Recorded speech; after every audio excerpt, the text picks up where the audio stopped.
Hi friends, hello and welcome to another video by Fernando Muñoz Bernal and Media Without Means. We are expecting Nury Vittachi to join us anytime soon to talk a little bit about his post on X, on Twitter, that actually needs a little bit more exposure, needs a little bit more people to hear about it, because he goes into details as to what the coverage has been and what is being found out in Hong Kong about the sentencing of this 45/47 Hong Kong people that are being treated for their involvement in the situation in Hong Kong in 2019.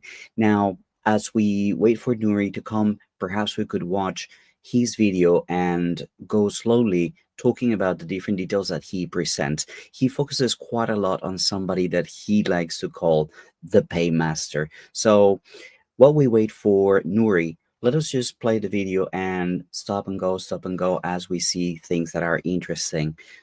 So let's add this to the stage and let's play it together.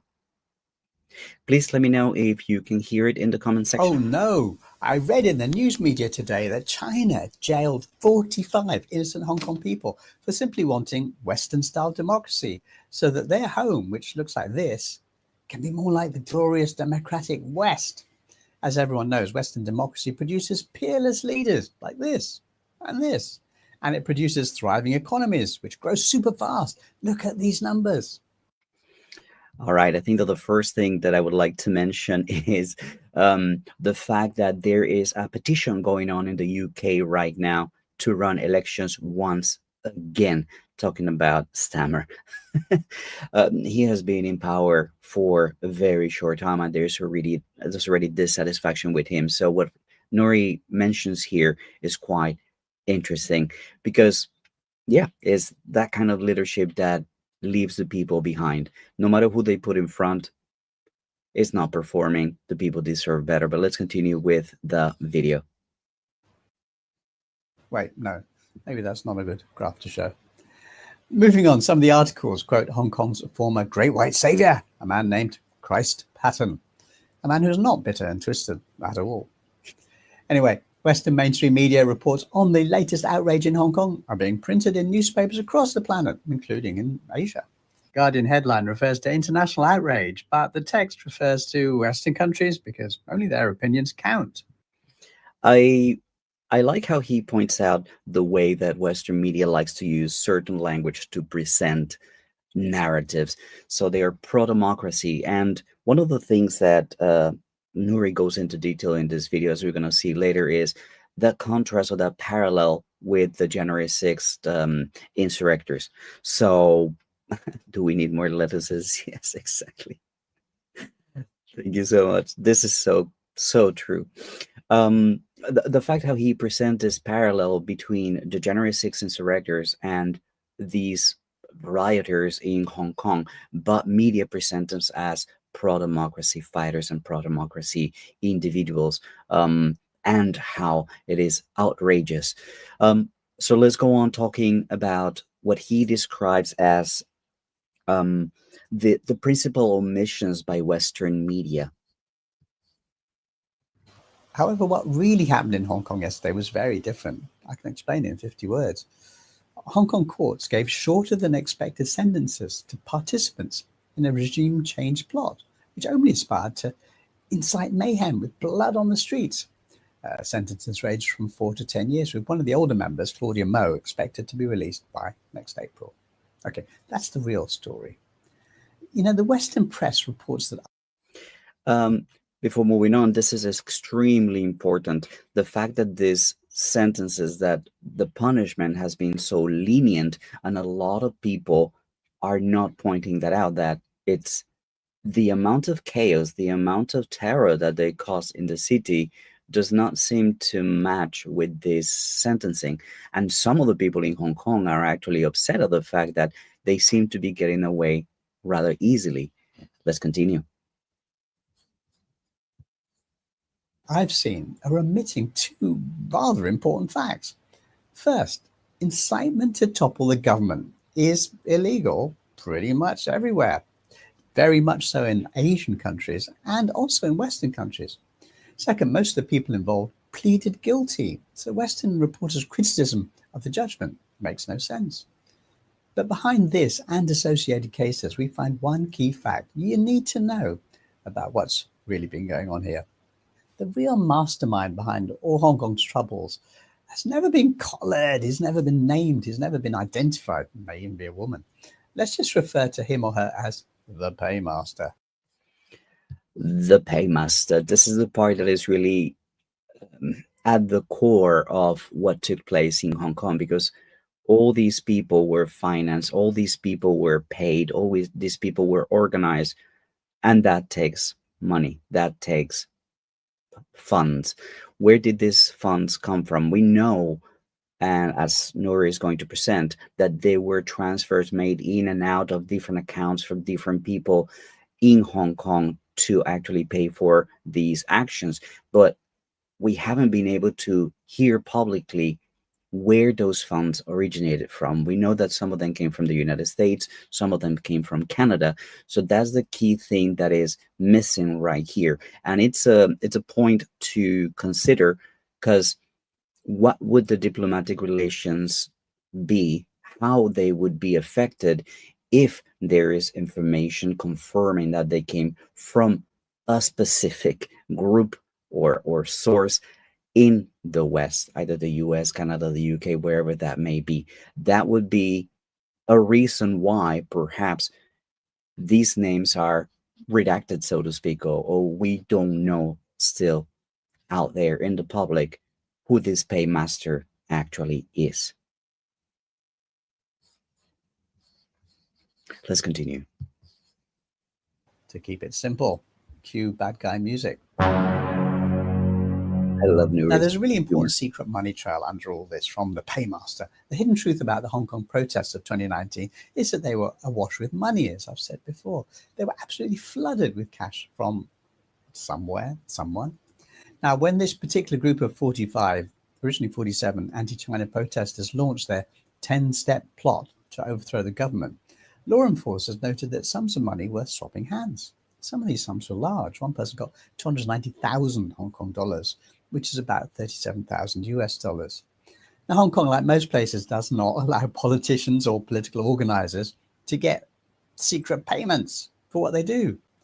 Police found one bank account linked to the project containing 1.6 million Hong Kong dollars, and they froze the funds.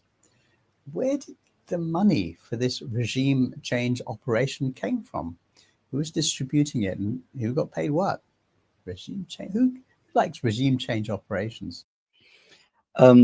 Actually, through the case, it is possible to learn a little bit about some of these answers, because basically the people that are standing trial are some of the people that have been identified as the people distributing some of these funds, and this is why they are in trouble, including Cardinal Justice Sens. So let's continue watching, because this is true journalism, and this is the kind of information that does not get shared in Western media, which is why I am putting it out to you for, well, spreading it around so that people really know what took place. Now, those were the questions that should have been asked, but they weren't really. Instead, the big Western mainstream media outlets did their usual "Hong Kong is oppressing the innocent" reports, while local Hong Kong people were understandably focused on the rather horrible details of the 10-step plot to overthrow the government.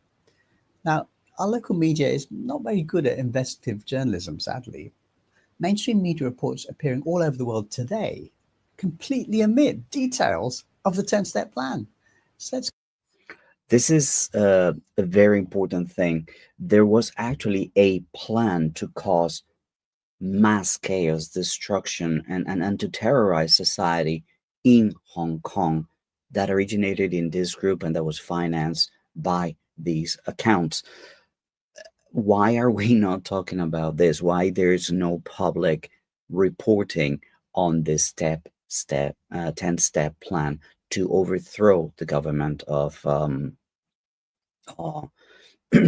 government in Hong Kong, and in the end affect the stability of China? This is an incredible report by Nori. Let's continue. Let's quickly explain what it was. I'll do this in less than a minute if I can. So, leader Benny Tai plotted to identify populism-driven candidates to create a block vote of more than 35 members in the Legislative Council and then use it as a massive constitutional weapon to paralyze society. The weapon would veto the budget and freeze all government spending. That's the money that keeps hospitals and schools and utilities running. This would create a state of emergency. Interesting how the main idea is always to affect the people so that they will revolt. Richard Nephew, in his book The Art of Sanctions, says it very clearly. That's what they did in Iran, try to create unemployment so that people will revolt against the government, and that's how they cause problems. That's what they do in Xinjiang, for example, with all the sanctions, hoping that foreign investors will run away from Xinjiang to avoid the sanctions, therefore causing unemployment and bringing back some of the issues with the population. It's a blueprint that's been used so many times. So to see Benny Tai identify people who could actually help him achieve this in Hong Kong, it's despicable behavior, and you could understand how the citizenry of Hong Kong was upset with what's actually taking place.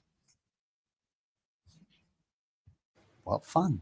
It would eventually generate so much misery and chaos among Hong Kong people that it would force China's leadership to take control of Hong Kong.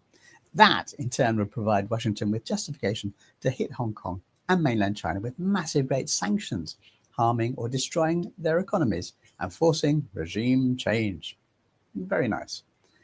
Now, Mr. Tai didn't hide details of the plot and spoke about it endlessly, and Jimmy Lai printed it approvingly in his newspaper. It was widely discussed in Hong Kong. The money angle was forgotten, but I didn't forget. Who was the paymaster behind this regime change operation? Now, I'm not going to speculate. Let people decide for themselves. Running parallel to this and also active from 2019 onwards was another group of Hong Kong protesters, also pro-violence, also very anti-China. And they too ended up with large, mysterious cash payments. They called themselves the Dragon Slaying Brigade, and their court case ended a few days ago with the leaders pleading guilty. Now, the vast majority of the Western media is running a news blackout on that story. Interesting. This is why media without means is important, as opposed to some people saying that this is irrelevant. We need to let more people know these kind of situations. This dragon slaying brigade, nobody's heard about this in the West, while what they did in Hong Kong had extreme effects in society, and it could be seen on our screens, albeit it was presented as pro-democracy fights. But it's interesting to see how the truth is covered, because it's of no interest to the West, to the powers that be in the West. But we're grateful and thankful and lucky to have people like Nury reporting from the ground. Because it really upsets their narrative. Here's the story. Someone decided to fly a cluster of Hong Kong protesters to Taiwan for training. Who was it? Who paid for that? Who trained them? And who paid the trainers in Taiwan? Also, the important questions to be asked.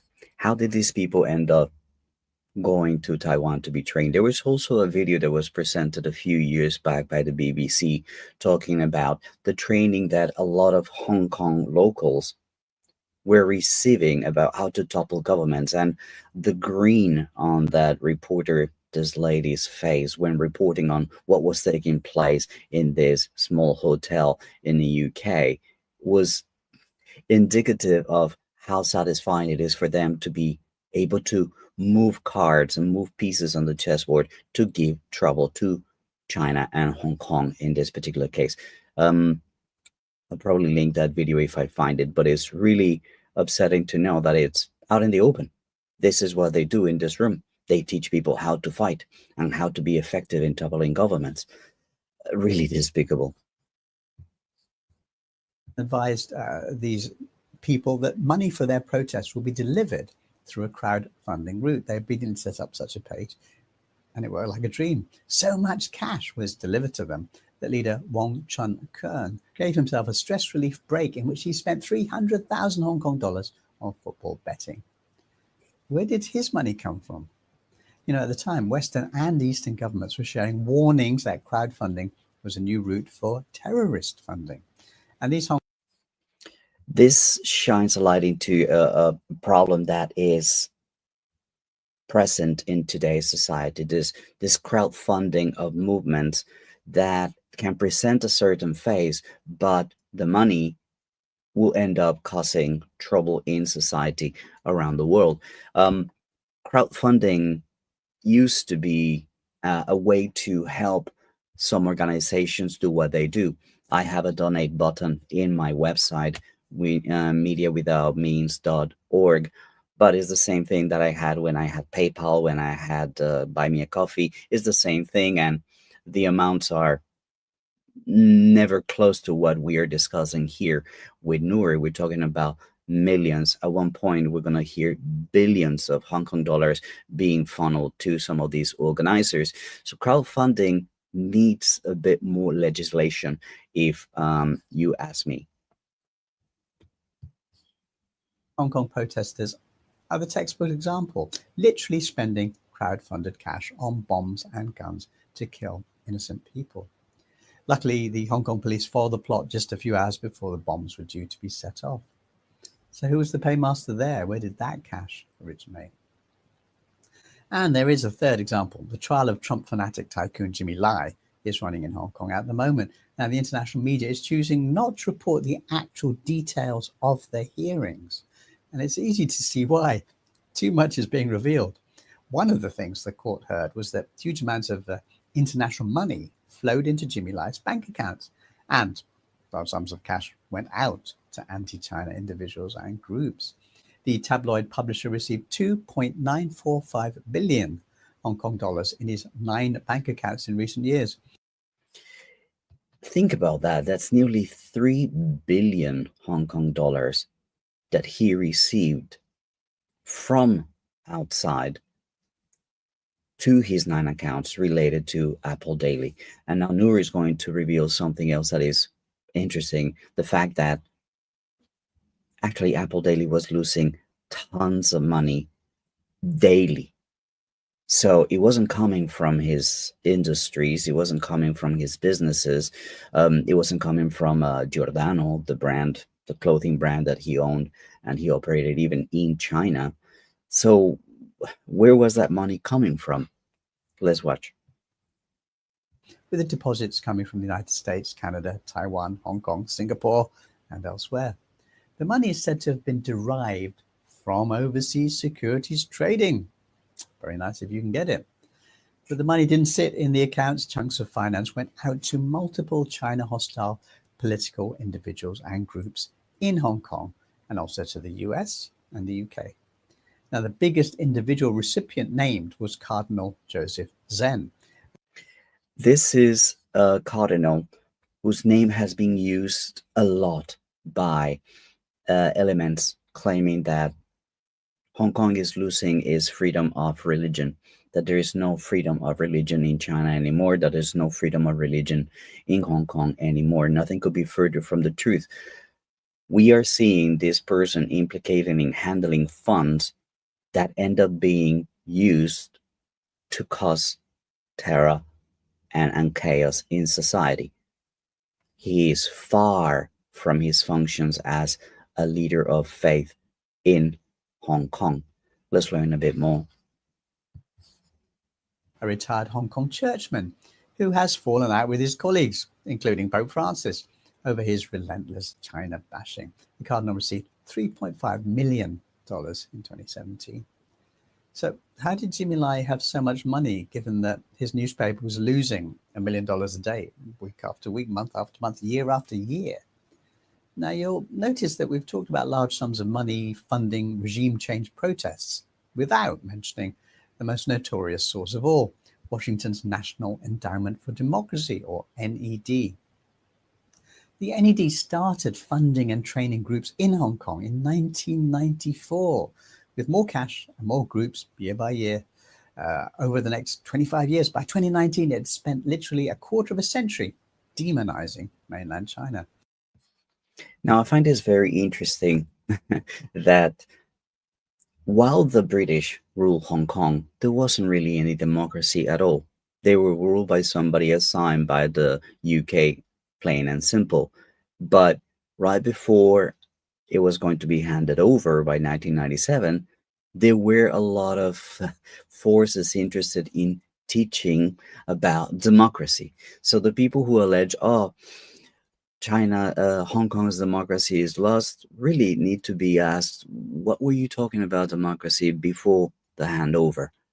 This NED appearance in 1994, 3 years before the handover, is indicative of the seeds that were being planted so that they would stay after the handover and run all kinds of black operations from this very important city in Asia. Hong Kong went through a very painstaking process of ridding itself of all these kind of individuals that were affecting and inciting manipulation of the political government, of the political scene in Hong Kong. Their efforts profoundly affected the views of Hong Kong young people and older people, working journalists, and the political classes in the city generally. Now, there's a lot of irony here. Ned's main theme was to say that workers were terribly mistreated by the Chinese government, in contrast to the glorious West. But the International Labour Organization, which actually rates countries on their treatment of workers, has long said that China adheres better to labour protection rules than the US does. Another element to remember about this riots in 2019 and this color revolution and this umbrella movement is that at the time, in 2019, Hong Kong was ranked third in the world in terms of freedoms. The United States on that year was ranked 17th. So when you want to improve democracy, excuse me, when you want to improve the freedom of citizens, there are means that go beyond destroying infrastructure, destroying ATMs, destroying subway stations, killing individuals like it took place, stabbing police, setting the banks on fire, breaking windows, causing all this chaos and terror in a city. If you're fighting for freedom, that is not the way. That is not the tool to use to fight for more freedom, particularly when you are already at number 3 ranking in the world. I was one of the people caught up by all this. I marched with the so-called pro-democracy movement for 30 years. Had I known at the time that the people at Hong Kong Human Rights Monitor were actually salaried staff of the US State Department, of course I would have thrown down my banner and walked out. We all would. We thought we were marching for Hong Kong, not for US manipulators. Now, in that instance, we know who the paymaster was. The NED has been chased out of Hong Kong now, thank God, but is still doing its tricks in numerous countries around the world. Check out Moldova, Georgia. So we've talked about 4 instances of cash sloshing around the Hong Kong protests. Here's number 5. A link to Time magazine in 2020 revealed that a unit of Radio Free Asia was secretly steering a payment of $2 million for anti-China protesters in Hong Kong. Radio Free Asia has nothing to do with radios or Freedom or Asia. It's a Washington-based government operation designed to subtly control the narrative to ensure the US is seen as the rightful world leader. It's always important to point out whenever you see somebody retweeting or trying to push narrative published by Radio Free Asia. You got to let them know what they are exactly. There's tons of pictures out there showing exactly what they represent. Radio Free Asia, Radio Europe, Radio Free Europe. They also had Radio Free America, Radio Free Latin America. They basically established all these organizations to manipulate the information that people received with regards to what was taking place in their own countries and see them through the light of American interests. Not China. I could go on, but I'm going to stop here and then with a question. Is if some paymaster is paying for Hong Kong protesters to be flown to Taiwan. Hi, friends. I would like to take a moment to address this person right here. Okay? This person is saying that I am trying to lie.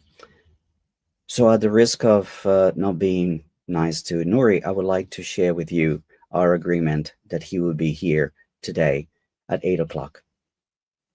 So there you go. Unfortunately, things happen. It's been dreadful weather down here in Guangdong. So I don't know. He didn't show up. I'm doing the best I can to give you the information that is relevant. So, V, if you want to leave, just leave. Taiwan, trained in street fighting, and then returned to Hong Kong, where they prepare a terrorist-style mass casualty bombing. That's pretty serious stuff. We need to find out who is the paymaster. At one of the Jimmy Lai hearings, the court heard from Andy Lee Yu Hin, a top member of Stand with Hong Kong, an anti-China group campaigning for Western countries to sanction their home city and their home country. Now, Andy Lee said that a $600,000 escape plan had been arranged for him. He expected to jump bail in Hong Kong and escape by boat to Taiwan. Then he would be put on a diplomatic flight to Europe. Diplomatic flights don't go through the usual passport checks. This is interesting. Whenever you talk about people who,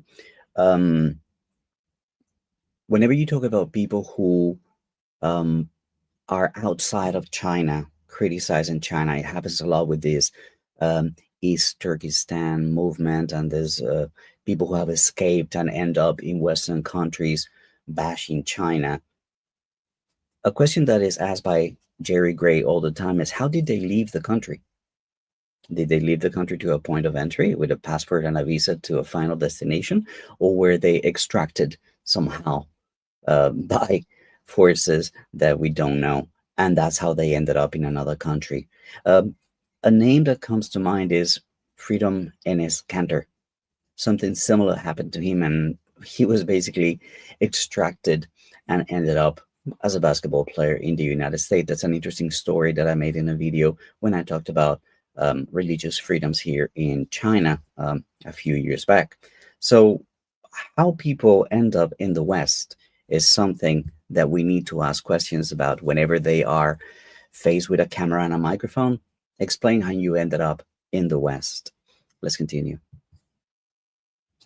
Then from Europe, he would fly to London and then be put on another plane to his eventual destination, the United States. So there's a clue there.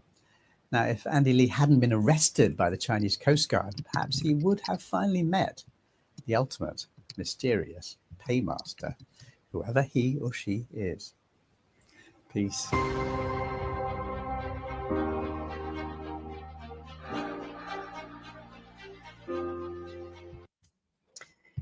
So, guys, there's the video. That's what I wanted to discuss. I had my notes all prepared to talk with Nury and discuss more into detail everything that he has been reporting in a way that only Nury can do, with his humor, with his glasses, with his understanding of today's viral videos. He has been great at doing that. I just wanted to do my bit and let more people know about the information that he's bringing to the forefront, so that more people understand what is actually taking place in Hong Kong. As I said, we will continue to provide you with more information from around the world about stories that haven't been told. An example is this particular case. Well, guys, that's all the time we have today. Thank you so much for watching. And remember, if you like this kind of content, if you want to support the work that I do, make sure to subscribe to mediawithoutmeans.org in the website, or to this channel, Media Without Means. Vermouve is just becoming a channel to bring people to subscribe and follow this new channel, which isn't monetized. The website isn't monetized, and this channel, Media Without Means, is not monetized. What I hope to do is get more people to hear these stories. And well, without further ado, I bid you farewell. See you on another video very soon. Bye for now.